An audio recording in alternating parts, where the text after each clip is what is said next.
بسم الله الرحمن الرحيم. الحمد لله رب العالمين، والصلاة والسلام على سيد الأنبياء والمرسلين وعلى آله وأصحابه أجمعين. أما بعد، فقد قال رسول الله صلى الله تعالى عليه وسلم: إذا رأيتم الذين يسبون أصحابي فقولوا لعنة الله على شركم، أو كما قال صلی اللہ علیہ وسلم۔ محترم بزرگوں، کل کی گفتگو کچھ طویل تھی، موقع زیادہ تھا۔ مجھ سے پہلے مقرر حضرت مولانا مصطفیٰ صاحب، جو آپ کی اس مسجد کے خطیب بھی ہیں، ذمہ دار بھی ہیں، اور شہر ناگپور کی جو بڑی اہم مرکزی مسجد ہے، اس میں حضرت کا تقریباً 40 سالوں سے قرآن پاک کا درس جاری ہے۔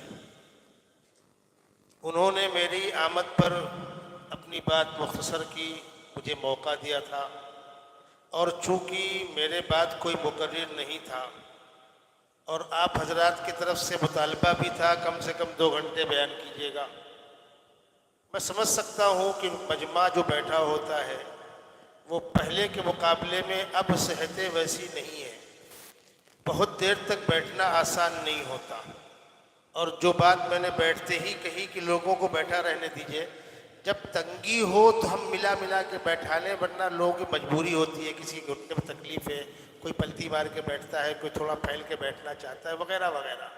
جب واقعتاً مجمع باہر کھڑا ہو، جگہ نہ ہو، تو ہم سمیٹ لیں گے انشاءاللہ۔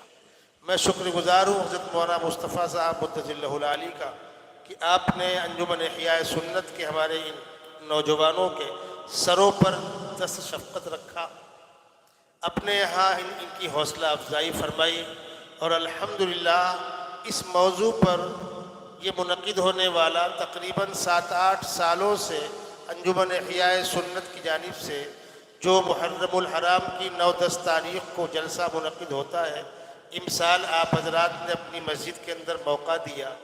میں ایسا محسوس کر رہا ہوں کہ انجمن احیاء سنت کے بچے بھی بہت خوش ہیں اور اس محلے کے لوگ بھی بہت خوش ہیں، چہروں کی چمک دمک بتلاتی ہے۔ میں نے کل بھی محسوس کیا تھا کہ آپ حضرات اپنی اس مسجد میں اس پروگرام کو دیکھ کر خوش ہیں۔ اللہ تبارک و تعالی یہ دونوں طرف سے محبتوں کو برقرار رکھے اور اس پہ اضافہ فرمائے۔ کل جو باتیں عرض کی گئی تھی ان باتوں کو دوبارہ تکرار نہیں کرنا، ان کا اگلے حصے پر گفتگو کرنی ہے۔ کل میں نے جو چند باتیں آپ کے سامنے رکھی تھی کہ ماہ محرم کی عظمت، اس کا احترام، وہ پہلے سے چلا آ رہا ہے۔ اللہ کے نبی صلی اللہ علیہ وسلم کے گھر والے، جن کو قرآن نے اہل بیت کہا ہے، تو گھر والوں سے مراد کون ہے؟ پیغمبر علیہ السلام کی بیویاں، بیٹیاں، اور پھر بیٹیوں کے واسطے سے داماد، اور بیویوں کے واسطے سے آپ کے خسر۔ اگر داماد پیغمبر اہل بیت ہو سکتے ہیں بیٹی کے رشتے سے، تو بیوی کے رشتے سے خسر اہل بیت کیوں نہیں ہوں گے بھائی؟ اور اللہ کا بھی بڑا عجیب نظام ہے کہ 4 خلفاء میں سے 2 آپ کے خسر ہیں، 2 آپ کے داماد ہیں۔ سبحان اللہ، دونوں رشتے جمع ہو گئے، بیٹیوں کے واسطے سے بھی اہل بیت جمع ہو گئے اور بیویوں کے واسطے سے بھی اہل بیت جمع ہو گئے۔ حضرت عائشہ صدیقہ رضی اللہ تعالی عنہ سیدنا ابوبکر صدیق کی بیٹی ہے، حضرت حفصہ رضی اللہ تعالی عنہ سیدنا عمر بن خطاب کی بیٹی ہے، اور حضرت علی کرم اللہ وجہہ بیٹی فاطمہ الزہرا کے جوہر ہے، سیدنا عثمان غنی آپ کی بیٹی رقیہ، اور رقیہ کے انتقال کے بعد ام کلثوم، 2 بیٹیاں ان کے نکاح میں تھی۔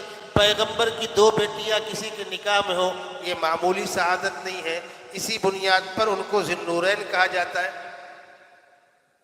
تو 2 خلفاء ابو بکر اور عمر یعنی شیخین آپ کے خسر ہیں، اور 2 خلفاء سیدنا عثمان غنی اور علی مرتضیٰ آپ کے داماد ہیں۔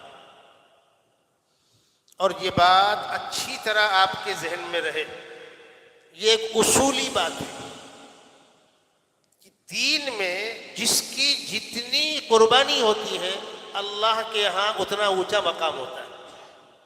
یاد رکھیے گا. میں اس کو اور آسان الفاظ میں کہوں، رمضان مبارک کے روزے نومبر دسمبر کے بھی رکھے آپ نے اور مئی جون کے بھی رکھے. سال گھومتا رہتا ہے نا بھائی، ہر سال 10 دن پیچھے آتا ہے، 36 سال میں ایک مرتبہ وہی موسم لوٹ کے آ جاتا ہے. آپ لوگوں نے گرمی کے روزے رکھے مئی جون کے، جن دنوں میں نکلنا مشکل ہوتا ہے، رکھنے والوں نے رکھا اور نہ رکھنے والے کل بھی محروم تھے آج بھی محروم ہیں. وہ تو کمبخت سردی کے موسم میں بھی نہیں رکھیں گے. تو کیا سردی کے موسم کے روزوں کا ثواب اور تپتی ہوئی دھوپ میں گرمی برداشت کر کے، پیاس برداشت کر کے روزہ رکھنے کا ثواب دونوں ایک ہوگا؟ نہیں، فرق ہے. ایک آدمی مسجد 2 قدم چل کے آتا ہے، 20 قدم چل کے آتا ہے، اور ایک 200 قدم چل کے آتا ہے. دونوں کا ثواب ایک نہیں ہے. جو دور سے آ رہا ہے اس کا ثواب زیادہ ہے. اور اصولی بات سمجھ لیجئے، قرآن نے اس اصول کو بتلایا کہ قربانیوں کے ساتھ جب کوئی کام ہوتا ہے، مشکلات میں کوئی کام ہوتا ہے تو اس کا مقام بلند ہوتا ہے. قرآن کی آیت سے میں یہ بات آپ کے سامنے رکھتا ہوں. قرآن کہتا ہے لا یستوی منکم من انفق من قبل الفتح وقاتل.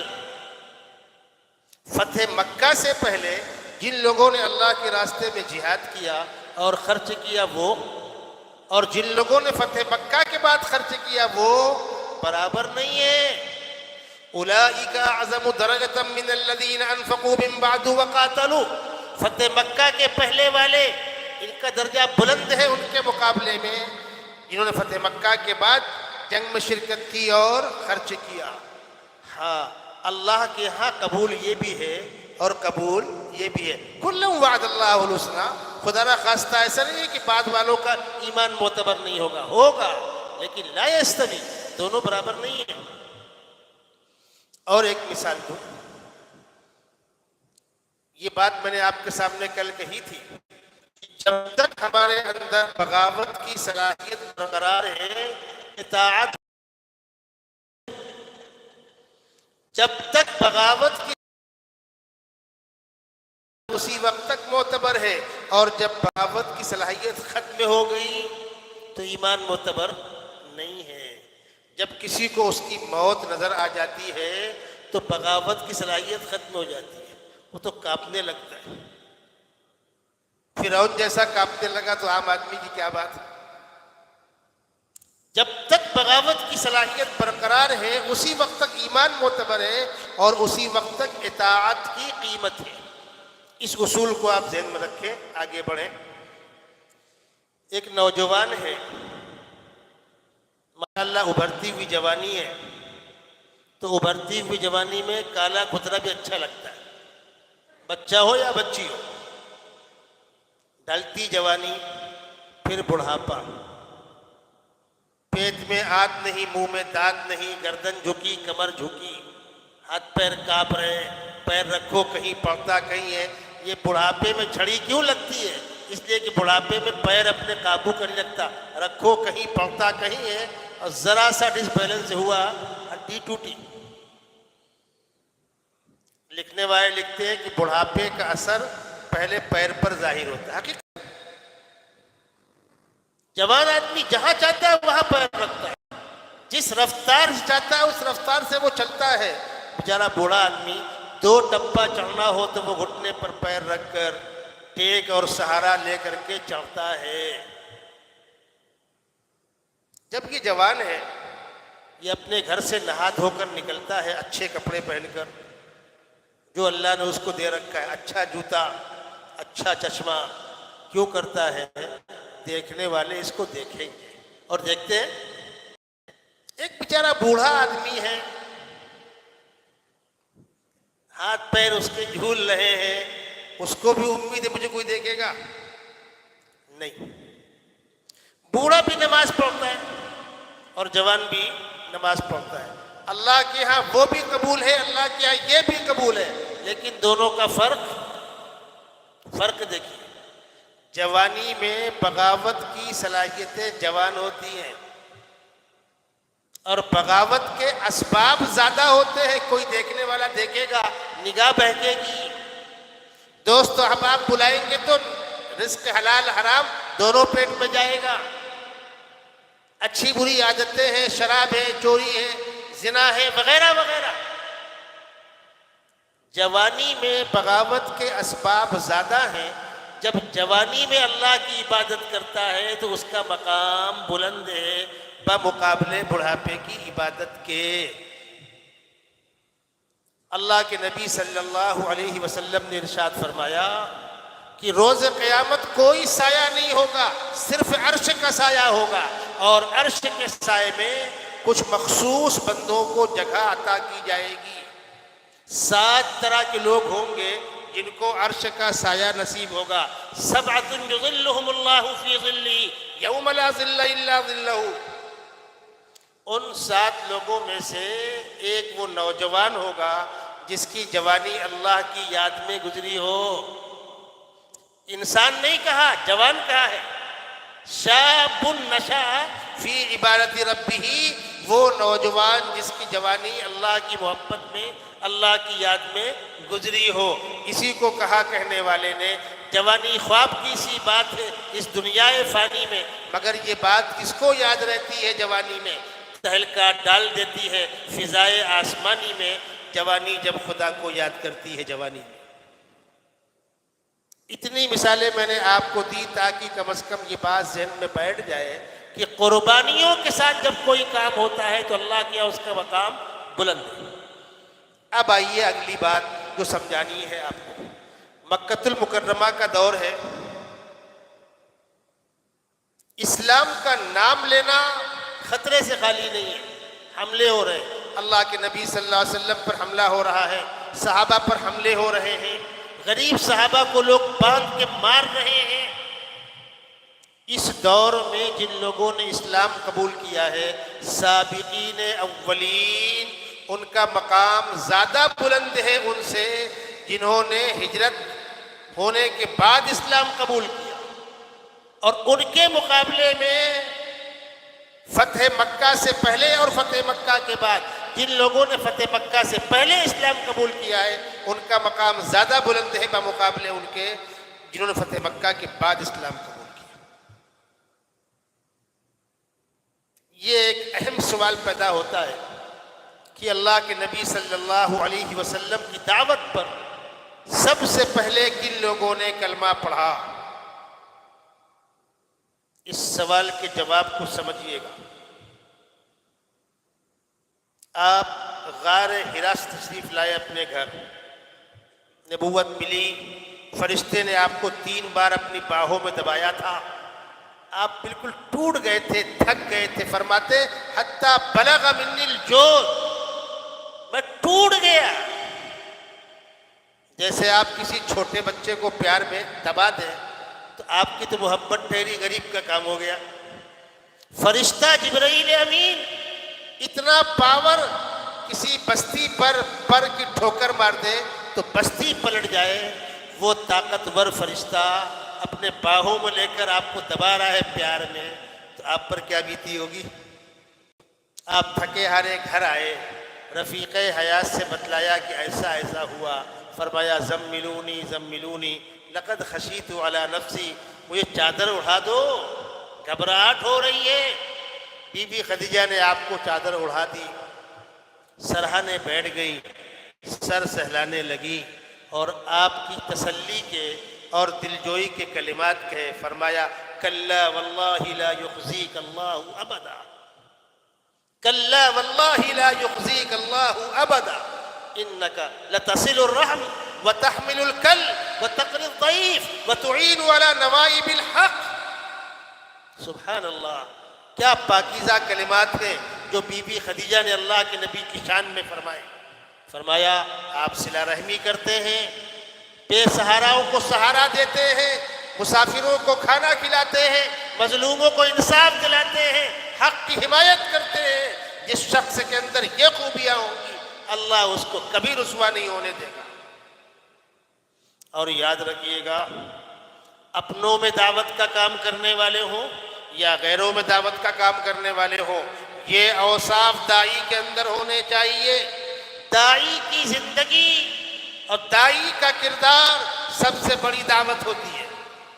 یاد رکھیے گا، کردار جتنا پختہ ہوگا اتنا اثر پڑے گا۔ اللہ کے نبی صلی اللہ علیہ وسلم کی شان میں جب مخالفوں نے بدتمیزی شروع کی تھی تو خداوند قدوس نے کہا ان سے کہو 40 سال تمہارے بیچ گزارے ہیں میں نے، فقط لبثت فیکم عمرا من قبلی افلا تعقلون، 40 سالہ بے داغ کردار تمہارے سامنے ہیں۔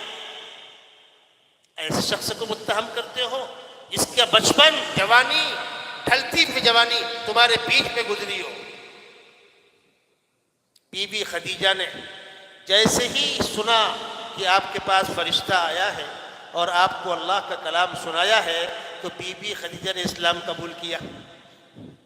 آپ کے قریبی ملنے والوں میں سے سیدنا ابوبکر صدیق رضی اللہ تعالی عنہ ہیں، ان سے ملاقات ہوئی، انہوں نے پہلے ہی مرحلے میں اسلام قبول کیا۔ خادموں میں سے زید بن حارثہ آپ کے خادم ہیں، انہوں نے سنا، پہلے مرحلے میں اسلام قبول کیا۔ اور حضرت علی کرم اللہ وجہہ جو آپ کے گھر میں قائم مقام بیٹے کے پرورش پا رہے تھے، چچا ابو طالب سے آپ نے علی کو مانگا تھا، چچا آپ نے میری کفالت کی ہے، میں آپ کا ایک بچہ پالنا چاہتا ہوں، میں آپ کا بوجھا ہلکا کرنا چاہتا ہوں۔ تو چچا نے جو ایک بچہ آپ کے حوالے کیا تھا وہ حضرت علی کرم اللہ وجہہ تھے۔ یہ 4 خوش قسمت ہیں جنہوں نے سب سے پہلے مرحلے میں اسلام قبول کیا ہے۔ عورتوں میں بی بی خدیجہ، مردوں میں ابوبکر صدیق، بچوں میں حضرت علی کرم اللہ وجہہ اور خادموں میں زید بن حارثہ۔ یہ ہے اولیت۔ اللہ کے نبی صلی اللہ علیہ وسلم مکہ المکرمہ میں ہیں، آپ کے اوپر مظالم ڈھائے جا رہے ہیں۔ بارہا آپ نے سنا لوگ کوڑا کچرا لے کر کھڑے رہتے تھے آپ کے اوپر گندگی ڈالنے کے لیے، آپ کے راستوں میں کانٹے بچھانے کے لوگ کانٹے دار ٹہنیاں لے کر آ کر آپ کے راستوں بچھاتے تھے۔ جب آپ ان مظالم سے تھک کر اپنے گھر آتے تھے تو گھر میں کون تھا؟ آپ کی رفیق حیات حضرت خدیجہ الکبریٰ رضی اللہ تعالی عنہا اور آپ کی بڑی بیٹی حضرت زینب۔ نبوت ملنے کے وقت تقریباً 12 سال کی ان کی عمر ہے، سیانی بچی ہے۔ اس کے بعد رقیہ اور ام کلثوم ہیں، پھر بیٹے ہیں، اور سب سے آخر میں بیٹی فاطمہ الزہرا ہے جو بہت چھوٹی تھی۔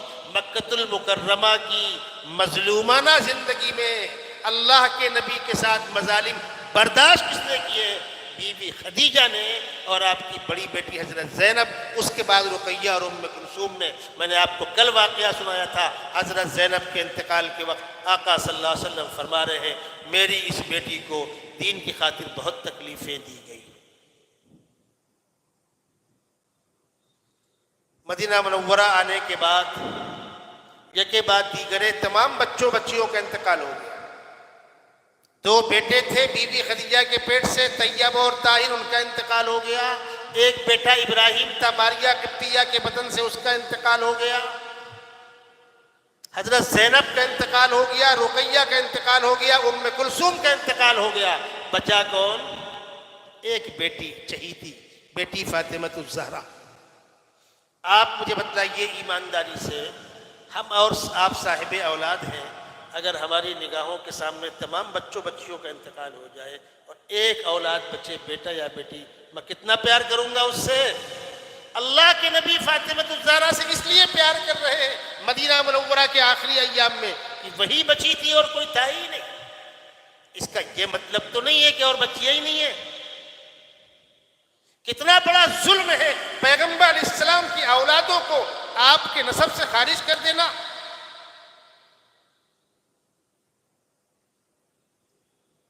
اور محرم کے 10 دن خالی ایک ہی بیٹی کا تذکرہ، ایک ہی بیٹی کا تذکرہ، ایک ہی داماد کا تذکرہ۔ 3 داماد ہیں آپ کے، چچا حمزہ کا تذکرہ نہیں، چچا عباس کا تذکرہ نہیں، پھوپھیاں 2 اسلام میں داخل ہوئی تھی، تذکرہ نہیں، یہ اللہ کے نبی کے خاندان کے ساتھ دشمنی نہیں ہے۔ اگلی بات، ہمارا عقیدہ یہ ہے کہ جس ترتیب سے خداوند قدوس نے اپنے پیغمبر کے خلفاء کو خلافت کا موقع دیا ہے، سب سے پہلے ابوبکر صدیق، پھر سیدنا عمر فاروق، پھر سیدنا عثمان غنی، پھر سیدنا علی مرتضی، جس ترتیب سے خلافت میں یہ لوگ سرفراز ہوئے ہیں، اس کو کہنے والے نے کہا ہے ترتیب خلافت بھی وہی ہے، ترتیب فضیلت بھی وہی ہے۔ جو ترتیب خلافت ہے وہی ترتیب فضیلت ہے۔ امت میں سب سے افضل کون؟ سیدنا ابوبکر صدیق، پھر کون؟ عمر فاروق، پھر کون؟ عثمان غنی، پھر کون؟ علی مرتضی۔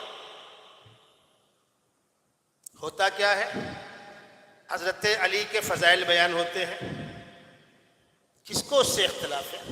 صحابی رسول ہیں، پیغمبر کے چچا زاد بھائی ہیں، داماد رسول ہیں، ان کی شان میں ادنا سے ادنا گستاخی اپنے ایمان کو ضائع کرنا ہے، لیکن پیغمبر نے اپنی زبان سے ان کو افضل قرار دیا ہے، اس کا انکار کر دیں گے آپ؟ یا پیغمبر علیہ السلام کے ساتھ جن کی قربانیاں ہیں ان کا انکار کر دیں گے آپ؟ ابو بکر کون ہے؟ مکہ المکرمہ میں سب کچھ نشاور کر دیا ہے۔ جب ہجرت کا موقع آیا تو اللہ کے نبی صلی اللہ علیہ وسلم کے پاس مکے والوں کی امانتیں تھیں، آپ نے وہ امانتیں حضرت علی کرم اللہ وجہہ کو دیں اور فرمایا میں تو جا رہا ہوں خاموشی سے، تم یہ امانتیں مکے والوں کی ادا کر کے آنا اور تم میرے بستر پہ لیٹ جاؤ۔ حضرت علی بستر پہ لیٹ گئے۔ اب یہ لوگ جھانک جھانک کے دیکھ رہے ہیں باہر سے، ہاں ہاں ہے بستر پہ بھی ہیں، ہاں ہاں بستر پہ ہیں، اور اللہ کے نبی نکل کر، اللہ کا نظام تھا، آقا صلی اللہ علیہ وسلم باہر نکلے ہیں تو خداوند قدوس نے کہا ہے کہ آپ سورہ یاسین کی تلاوت کیجئے اور مٹی کے ذرات کو مٹھی میں لے لیجئے، کنکریاں لے لیجئے اور پڑھ کر یوں پھونک دیجئے، ان نالائقوں کی آنکھوں تک پہنچانا ہمارا کام ہے۔ اللہ کے نبی صلی اللہ علیہ وسلم نکلے ہیں اور تلاوت کر رہے ہیں سورہ یاسین کی، فَأَغْشَيْنَاهُمْ فَهُمْ لَا يُبْصِرُونَ، آنکھیں اندھی ہو گئی، دکھے گا نہیں۔ یہ پڑھ کر آپ نے پھونکا، وہ مٹی کے ذرات ان سارے نالائقوں کے آنکھوں میں گئے جو آقا صلی اللہ علیہ وسلم گھر کا محاصرہ کر کے بیٹھے ہوئے تھے، اور ہر شخص اپنی آنکھ کا کچرا صاف کر رہا ہے، وہ سمجھ رہا ہے خالی میری آنکھ میں دھول آیا ہوا ہے، اور اللہ کے نبی صلی اللہ علیہ وسلم ایسا کندھوں کو چیرتے ہوئے، دھکیلتے ہوئے، جگہ بناتے ہوئے نکل کے چلے گئے۔ وہ سمجھے ہمارا ہی کوئی ساتھی ہوگا، یہ آنکھیں ہی ملتے رہ گئے، اور آپ صلی اللہ علیہ وسلم وہاں سے نکل کر ابو بکر صدیق کے مکان میں گئے، ان کو لیا اور غار ثور میں چلے گئے۔ آنے والے نے پوچھا تم لوگ کس کا انتظار کر رہے ہو؟ انہوں نے کہا کہ محمد کے نکلنے کا، نعوذ باللہ، آج گردن مار دیں گے۔ کہا پاگلو، وہ تو کب کا نکل کے چلے گئے، مجھ کو فلاں مقام پہ ملے تھے۔ ہاں، اب جو دروازہ توڑ کے ڈھکیل کے اندر گئے تو بستر پر کون ملا؟ حضرت علی کرم اللہ وجہہ۔ ان سے پوچھا کہاں ہیں وہ؟ کہیں ہوں گے، مجھے کیا معلوم۔ چونکہ حضرت علی معزز خاندان کے تھے، ان کے ساتھ بدتمیزی کرنے کی ہمت نہیں پڑی، اور ٹارگٹ وہ تھے بھی نہیں، ٹارگٹ تو آقا صلی اللہ علیہ وسلم تھے۔ یہ حضرت علی کا بہت بڑا کارنامہ ہے، پیغمبر علیہ السلام کی بستر پر لیٹنا۔ کبھی اچانک آ کے حملہ آور ہوتے بغیر دیکھے تو کیا ہوتا، اس سے کسی کو انکار نہیں۔ آقا صلی اللہ علیہ وسلم نے امانتیں ان کے حوالے کی۔ اس واقعے کو سنا کر حضرت علی کو سارے صحابہ پر افضل قرار دینا، یہ تماشے ہوتے ہیں۔ خلافت کا پہلا حقدار قرار دینا، پیغمبر نے امانت کے لیے کس پر اعتماد کیا؟ نعرے لگنے لگتے ہیں، عقل کے دشمنوں، پیغمبر کے پاس دو امانتیں تھیں، ایک مال کی امانت، ایک اپنی جان کی امانت۔ مال کی امانت پر کس پر اعتماد کیا؟ علی مرتضیٰ پر، اور جان کی امانت پر کس پر اعتماد کیا؟ صدیق اکبر پر۔ بتاؤ دونوں میں افضل کون ہے؟ جس طرح اللہ کے نبی کے بستر پر لیٹنا جوخم تھا، تو اللہ کے نبی کے ساتھ غار ثور میں چھپنا جوخم نہیں تھا؟ اگر دشمن وہاں تک پہنچتا چھوڑتا ان کو؟ جنگ بدر کا واقعہ ہے، میں نے کل بھی آپ کو سنایا تھا، بے سر و سامانی ہے، مسلمان 313 ہیں، کفار 1000 ہیں، مسلمان 79 ہیں، کفار مسلح ہیں، بظاہر کوئی جوڑ نہیں تھا۔ اللہ کے نبی نے ایک جھوپڑی بنوائی رات میں، اور اس جھوپڑی میں جا کر اللہ کے سامنے رو رو کر دعائیں کرنی شروع کی، اور یہاں تک فرمایا اللہم ان تہلک ہذہ العصابۃ لا تعبد بعد، پروردگار 13 سال مکۃ المکرمہ کے، 2 سال مدینہ منورہ کے، آج اگر یہ ٹولی شکست کھا گئی، میں دنیا کے اندر منہ دکھانے کے لائق نہیں بچوں گا، آئندہ نہ کوئی تیری سننے والا ہوگا نہ کوئی میری سننے والا ہوگا۔ ابو بکر کہتے ہیں کہ اللہ کے نبی بلک بلک کے رو رہے تھے، آنسوؤں زمین تر ہو گئی تھی، کندھے چادر گر گئی تھی، میں نے آپ کے کندھے پر ہاتھ رکھا، یا رسول اللہ بس کیجئے، یہ ناممکن ہے کہ آپ کے ہوتے ہوئے شکست کا منہ دیکھنا پڑے۔ ادھر خداوند قدوس نے فتح و نصرت کی خوشخبری سنائی۔ اس جھوپڑی میں کون ہے پیغمبر کے ساتھ میں؟ صحابہ کہا کرتے تھے ابو بکر پوری زندگی کی عبادات لے لو، وہ راتیں کہ تم نے پیغمبر کے ساتھ تنہا غار ثور میں گزاری ہے، اور وہ رات جو جنگ بدر کی رات تھی، اس جھوپڑی کے اندر اللہ کے نبی کے ساتھ گزاری ہے، وہ ہمیں دے دو۔ غار ثور کا منظر قرآن کہتا ہے اذ اخرجہ الذین کفروا ثانی اثنین اذ ہما فی الغار، یعنی خداوند قدوس اپنے محبوب کے ساتھی ابو بکر صدیق کا تذکرہ مزہ لے لے کر رہے ہیں، لذت محسوس کر رہے ہیں۔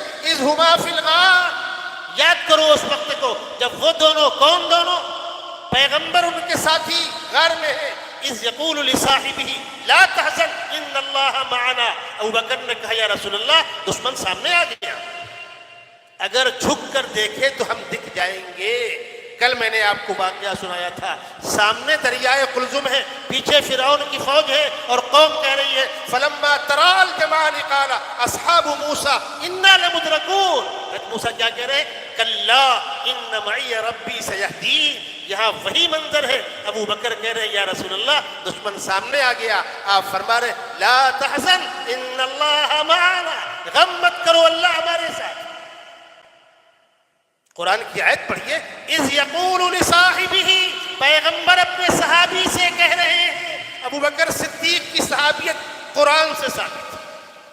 مکۃ المکرمہ کا دور ہے، دنیا کو پیغام دیا جا رہا ہے اللہ کے نبی کے ساتھی جیسا ایمان لائے تم ویسا ایمان لاؤ۔ وَإِذَا قِيلَ لَهُمْ آمِنُوا كَمَا آمَنَ النَّاسِ، اٹھائیے تفسیر پڑھیے، مفسرین لکھتے ہیں الف لام عہد خارجی کا ہے، وہ چند مسلمان جو سابقین اولین ہیں ان کے ایمان کو معیار بنا کر قرآن کہہ رہا ہے وَإِذَا قِيلَ لَهُمْ آمِنُوا كَمَا آمَنَ النَّاسِ، ابو بکر صدیق جیسے اولین سابقین کے ایمان کو قرآن معیار بتلا رہا ہے۔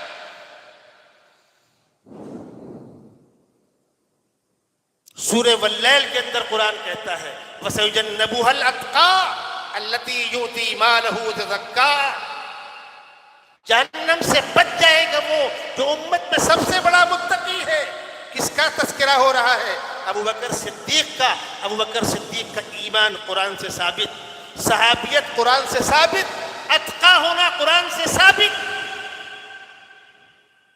اللہ کے نبی صلی اللہ علیہ وسلم نے بیماری کی حالت میں جو آخری خطبہ دیا ہے، اس کے بعد پھر اس کی نوبت نہیں آئی خطبہ کے، پھر آپ صاحب فراش ہو گئے ہیں۔ اس خطبے میں آپ نے مکی دور کے صحابہ کی خدمات کا تذکرہ کیا، انصار صحابہ کے احسانات کا تذکرہ کیا، اور پھر فرمایا، آپ لوگ بھی غور و سنیے گا، فرمایا اللہ کے بندو، دنیا کے اندر میرے ساتھ کسی نے اگر کوئی بھلائی کا سلوک کیا ہے، احسان کیا ہے، میں دنیا میں اس کا بدلہ دے چکا ہوں، میں کسی کا احسان لے کر نہیں جا رہا ہوں۔ ایک شخصیت ایسی ہے جس کے احسان کا بدلہ میں دنیا میں نہیں دے سکا، جنت میں اللہ سے دلاؤں گا۔ صحابہ کے کان کھڑے ہو گئے، یہ مقام کس کا ہے؟ فرمایا وہ شخصیت ابو بکر صدیق کی ہے۔ پیغمبر اپنی زبان سے فرما رہے ہیں، اور فرمایا لو کنت متخذا خلیلا غیر ربی لاتخذت ابا بکر، اللہ کے بعد اللہ کے ماں سوا کسی کو اگر جگری دوست بناؤں تو ابو بکر صدیق کو بناؤں۔ اور پھر بیماری کے ایام میں آپ نے فرمایا مرو ابا بکر یصلی بالناس، ابو بکر سے کہو میرے مصلی پہ کھڑے ہوں، امامت کرے۔ پیغمبر علیہ السلام نے زندگی کے آخری ایام میں ابو بکر صدیق مصلی پر کھڑا کر کے اشارہ دے دیا امت کو کہ میرے بعد امامت پر ان کو رکھنا۔ اسی لیے آقا صلی اللہ علیہ وسلم کے انتقال کے بعد جب امت نے سیدنا ابو بکر صدیق کو خلیفہ چنا اور پوری امت نے آپ کے ہاتھ پر بیعت کی، یہ امت کا پہلا اجماع تھا۔ خلافت ابو بکر پر جو امت نے اتفاق کیا ہے، یہ صحابہ کا 100% اتفاق کا یہ پہلا اجماع ہے پیغمبر علیہ السلام کی دنیا سے جانے کے بعد۔ کسی نے پوچھا حضرت علی کرم اللہ وجہہ سے کہ آپ لوگوں نے ابو بکر صدیق کو خلیفہ کیوں بنایا؟ تو مسکرا کے فرمایا تم کو اتنی بھی عقل نہیں ہے؟ اللہ کے نبی نے اپنی زندگی کے آخری ایام میں اپنی امامت کے مصلی پر ابو بکر کو کھڑا کر کے ہم کو اشارہ دے دیا تھا کہ دین کی امامت کے لیے میں نے کھڑا کیا، دنیا کی امامت کے لیے تم کھڑا کر دینا، ہم نے اس لیے کھڑا کیا۔ سبحان اللہ۔ اور اس حقیقت کو سن لیجئے، حضرت علی کرم اللہ وجہہ کا سیدنا ابو بکر صدیق سے کوئی اختلاف نہیں تھا، بیٹی فاطمہ الزہرا کا ابو بکر صدیق سے کوئی اختلاف نہیں تھا۔ جو داستانیں سنائی جاتی ہیں وہ سب کڑی ہوئی ہے، فرضی ہے۔ جب کل مجھ کو بعض لوگوں نے واقعات سنائے، میں نے کہا جا کے ان بے غیرتوں سے پوچھنا تم جو کہہ رہے ہو کہ ابو بکر نعوذ باللہ فاطمہ الزہرا کے ساتھ گستاخی کرتے تھے، تکلیف دیتے تھے، تو نعوذ باللہ میں نہیں کہہ رہا، لیکن تمہاری بات کا جواب دے رہا ہوں۔ ان کے شوہر کتنے بے غیرت تھے کہ ابو بکر صدیق کی خلافت میں وزارت لے رکھی تھی۔ سیدنا علی مرتضیٰ ابو بکر صدیق کی خلافت میں وزیر عدل و انصاف ہے، عمر فاروق کی خلافت میں وزیر عدل و انصاف ہے، عثمان غنی کی خلافت میں وزیر عدل و انصاف ہے۔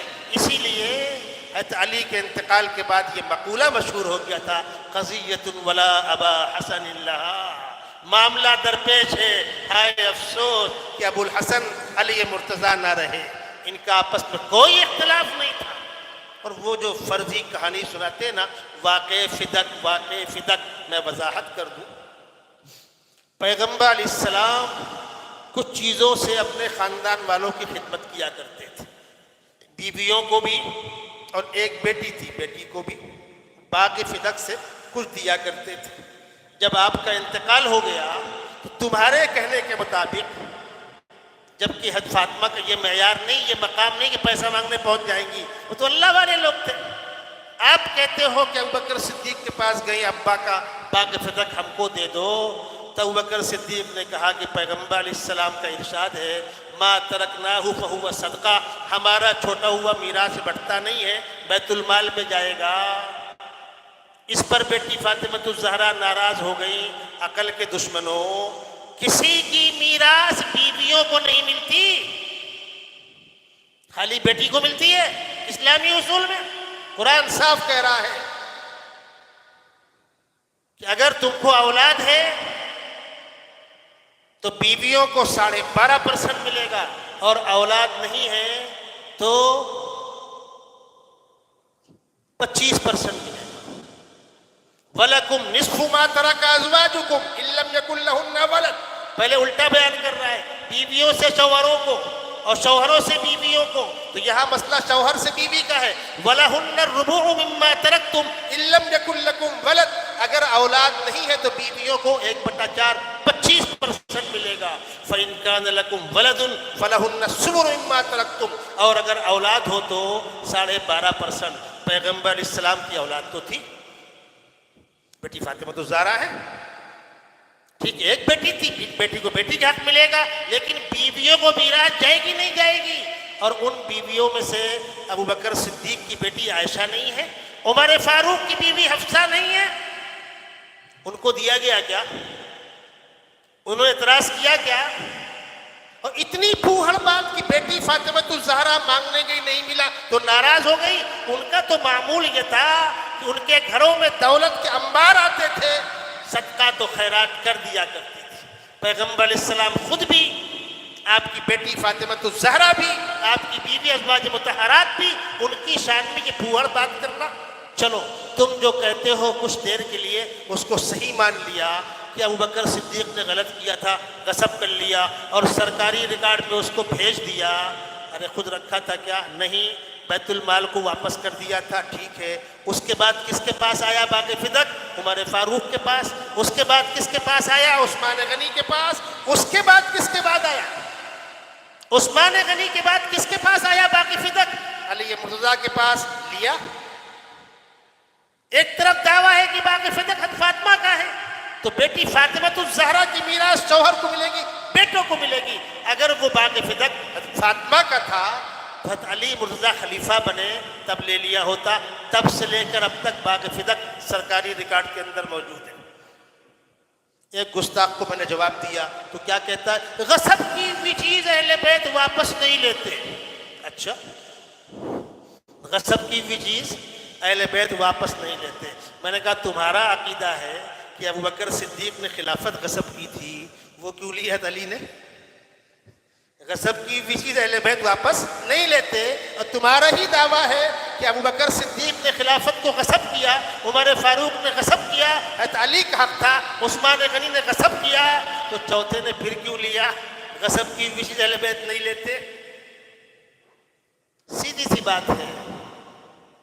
تمہاری تہذیب اپنے خنجر سے آپ خودکشی کرے گی جو شاخ نازک پہ آشیانہ بنے گا ناپائیدار ہو. غلط. صحابہ کی خدمات اپنی جگہ پر، ان کا مقام اپنی جگہ پر. اور یہ تم جو چونچ لڑا رہے ہو نا کہ ابوبکر صدیق نہیں، حضرت علی کو پہلے خلیفہ ہونا چاہیے، اور دلیل من کنت مولاہ فہذا علی مولا، اس روایت کو پیش کرتے ہیں استدلال میں. اس روایت کی حقیقت سن لیجئے. اللہ کے نبی صلی اللہ علیہ وسلم حج کرنے گئے ہیں سن 10 میں. ذی الحجہ کا مہینہ ہے. ذی الحجہ کے بعد محرم لگا، 11واں سال شروع ہو گیا. محرم، سفر اور ربیع الاول میں آپ کا وقت پورا ہو گیا. جب آپ حج کرنے چلے مدینہ منورہ سے مکے کے لیے تو کچھ صحابہ تو آپ کے ساتھ چلے، باقی دنیا میں جو جہاں تھا وہیں سے لوگ نکلے. کچھ راستے مل گئے، کچھ آ کر مکے میں مل گئے. جب اللہ کے نبی صلی اللہ علیہ وسلم حج کرنے چلے مدینہ منورہ سے، اس وقت حضرت علی یمن میں تھے. اللہ کے نبی نے ان کو یمن کے ایک علاقے کا ذمہ دار بنا کر بھیجا تھا.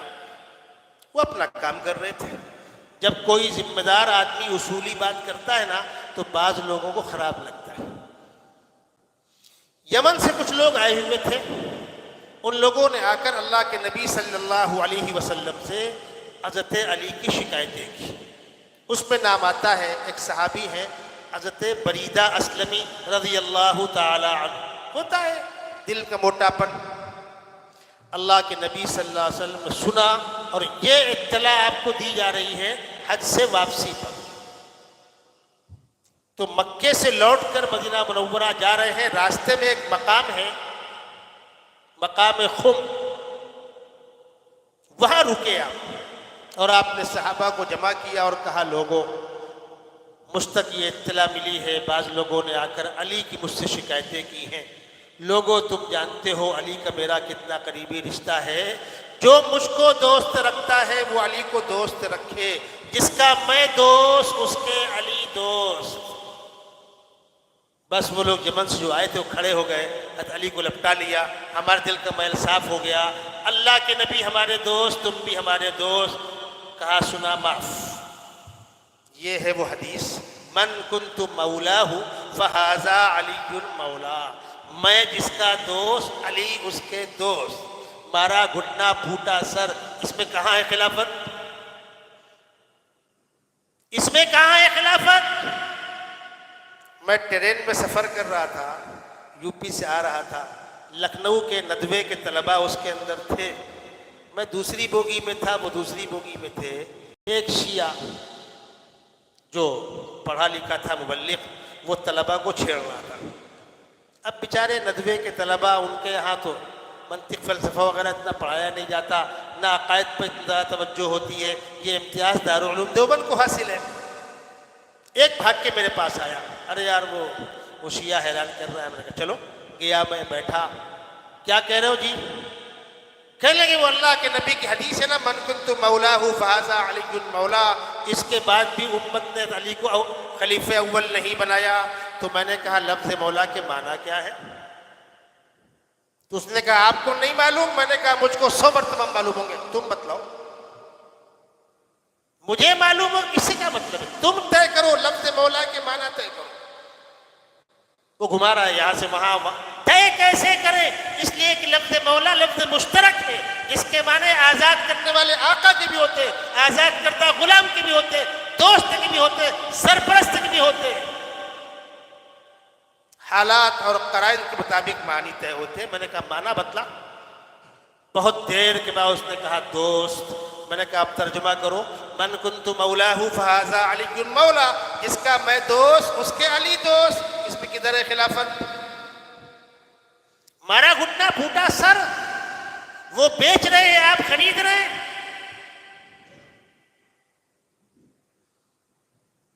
محرم الحرام کے مہینے میں، خاص طور پر آج 10ویں تاریخ ہے، جلوس نکلے، ماتم ہوا، یہ ہوا، وہ ہوا۔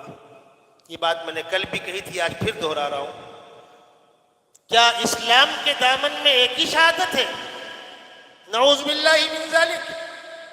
کیا اسلام کے دامن میں ایک ہی شہادت ہے؟ اسلام کا دامن شہادتوں سے بھرا ہوا ہے۔ شہدائے بدر، شہدائے احد، اور خلفائے راشدین کے زمانے میں قیصر و کسریٰ کی فوجوں سے مقابلہ کرنے والے صحابہ 10,000 شہید ہوئے۔ حضرت کو آگے آنے دیجئے، تھوڑا راستہ دے دیجئے، بالکل خاموشی سے ساتھ بیٹھیے، اطمینان کے ساتھ۔ پائی دو اس کو، پائی دو۔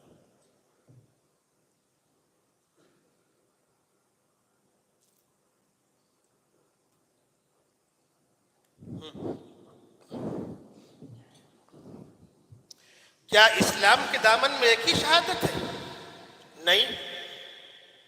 تو اگر شہیدوں کو یاد کر کے رونا ہے، پہلی بات تو یہ ہے کہ اسلامی اصول یہ ہے کہ جس گھر میں کسی کا انتقال ہو، اس گھر والوں کو بھی 3 دن کے بعد چوتھا دن سوگ منانے کی اجازت نہیں ہے۔ اگر کسی کو سوگ منانا ہے تو اول تو شہادت سوگ منانے کی چیز نہیں ہے، ناز کرنے کی چیز ہے۔ جنگ احد میں حضرت حمزہ رضی اللہ تعالی عنہ کو زخمی کرنے کے بعد پیٹ چیرا گیا، آنکھیں نکالی گئی، مسلح کیا گیا۔ ان کی بہن حضرت صفیہ رضی اللہ تعالی عنہ، اللہ کے نبی صلی اللہ علیہ وسلم کی پھوپھی، مدینہ منورہ چل کر آئیں۔ حضور نے صحابہ سے کہا پھوپھی کو روکو، اپنے بھائی کی لاش کے ٹکڑے دیکھیں گی، عورت ذات ہے، برداشت نہیں کر پائیں گی۔ بعض صحابہ نے روکنا چاہا کہ آپ رکیے، تو ایسا دھکا دیا ہاتھ سے، بڑی عمر کی تھی، اللہ کے نبی کی پھوپھی تھی، ہٹو ہٹ۔ ہٹ گئے لوگ، قریب گئی، حضرت حمزہ رضی اللہ تعالی عنہ کی لاش کے ٹکڑے جہاں پڑے ہوئے تھے، کھڑے ہو کر کہا حمزہ میں نوحہ کرنے نہیں آئی ہوں، میں مبارکباد دینے آئی ہوں، جو کچھ ہوا اللہ کی دین کی خاطر ہوا ہے۔ موت تو اپنی وقت پر آنے والی ہے، جو آہنگ رفتن کنت جانے پاک، چے بر تخت مردن چے بر روئے خاک۔ موت تو اپنے وقت پر آئے گی، بادشاہ کو تخت پر آئے گی، فقیر کو گدڑی میں آئے گی، مالدار کو بنگلے میں آئے گی، غریب کو جھونپڑے میں آئے گی۔ اور موت گھر میں بستر پر آئے گی تو عورتوں کی موت ہے، مردوں کی موت تو میدان جنگ میں آتی ہے۔ میں تم کو مبارکباد دیتی ہوں، اور مجھے فخر ہے کہ روز قیامت شہید کی بہن کہہ کے پکاری جاؤں گی۔ شہادت رونے کی چیز نہیں ہے۔ اور اگر کسی کو رونے کا شوق ہے، شہداء کے تذکرہ کا شوق ہے، جس طرح پورے ملک میں شہداء اسلام کے جلسے ہو رہے ہیں، تو اللہ کے بندو بی بی سمیہ سے شروع کرو نا، شہداء بدر سے تذکرہ کرو نا۔ جنگ بدر کا پہلا شہید ہے عتبہ رضی اللہ تعالی عنہ، ہے تو عبیدہ رضی اللہ تعالی عنہ، جن کی ٹانگ کٹ گئی تھی، گودا بہ رہا تھا، اللہ کے نبی کی ران پر کا سر رکھا ہوا تھا، اور پوچھا یا رسول اللہ اس خدمت کا بدلہ؟ فرمایا جنت کی حوریں تمہارے استقبال کے لیے کھڑی ہوئی ہے۔ اس شہید کو یاد کرنے کا کسی کو موقع نہیں ہے. جنگ احد کے اندر 70 صحابہ شہید ہوئے ہیں. اللہ کے نبی چچا حمزہ بھی شہید ہوئے ہیں. ان کے یاد کرنے کا کسی کو موقع نہیں ہے. اسی ماہ محرم کی پہلی تاریخ میں عمر ابن خطاب کو شہید کیا گیا ہے. دور دور تذکرہ نہیں ہے. بقرعید کی 18 تاریخ کو 18 ذی الحجہ کو داماد رسول عثمان غنی کو روزے کی حالت میں قرآن پاک تلاوت کرتے ہوئے سینے میں خنجر پیوست کر کے شہید کیا گیا ہے. تذکرہ کرنے کا کسی کو موقع نہیں ہے. سیدنا حسین رضی اللہ تعالی عنہ کے والد محترم علی کرم اللہ وجہہ خلیفہ راشد کو جامع مسجد کوفہ میں فجر کی نماز پڑھانے آ رہے تھے. عبد الرحمن ابن ملجم بدبخت نے سامنے سے پیشانی پر تلوار سے وار کیا ہے اور آپ نے جامع شہادت نوش کی ہے. تذکرہ کرنے کا کسی کو موقع نہیں ہے. ایک واقعہ سنا کے اپنی بات مکمل کروں. حضرت تشریف لا چکے. بمبئی کے اندر وہ انگریز دور حکومت کے واقعہ میں کل سنایا تھا. بمبئی والا نہیں سنایا شاید. محرم کا جلوس نکل رہا تھا. لوگ رو رہے تھے. تو انگریز آفیسر نے پوچھا یہ لوگ کیوں روتا ہے. سیکورٹی میں لگے ہوئے تھے. کہا یہ شہادت پہ روتے ہیں. شہادت کیا ہوتی ہے؟ اللہ کے دین کی خاطر جو لوگ جان کا نذرانہ پیش کرتے ہیں. اچھا بڑا مقدس کام ہے. کون شہید ہوا؟ ہمارے پیغمبر کے نواسے شہید ہوئے. اچھا بڑی شخصیت تھی. کب شہید ہوئے؟ کب انتقال ہوا؟ تو لوگوں نے کہا 1300 سال ہو گیا. تو کہنے لگے 1300 سال پہلے وہ مرا ہے, ابھی روتا ہے, اطلاع بہت دیر پہنچی کیا؟ افسوس کا مقام نہیں ہے. ہماری بھیونڈی کا ایک نوجوان مجھ سے کہنے لگا میں محرم میں چڈی پہن کر ڈھول پیٹ رہا تھا. کیسا غم ہے؟ ڈھول پیٹنا غم ہے. تو میرے باپ نے بھی بلایا ذرا, جب میرا انتقال ہو جائے گا تو ایک چوپڑے پر ڈیٹ لکھ لینا اور اس تاریخ میں ہر سال اس سے بڑا ڈھول بنا کے پیٹنا. بول پیٹے گا؟ تو بولے ابا تمہارے انتقال ڈھول کیوں پیٹوں گا؟ پھر کیا کر رہا ہے؟ پھر یہ کیا کر رہے ہو؟ اپنے باپ کے انتقال کی تاریخ پر ڈھول نہیں پیٹتے ہو. اور مردودو نواسے رسول شہید مظلوم سیدنا حسین رضی اللہ تعالیٰ عنہ کی شہادت کا مذاق اڑانے کے لیے تم کو اور کوئی موقع نہیں ملا ہے. یہ وہ حقائق ہیں جن کو جاننا ہمارے آپ کے لیے بہت ضروری ہے.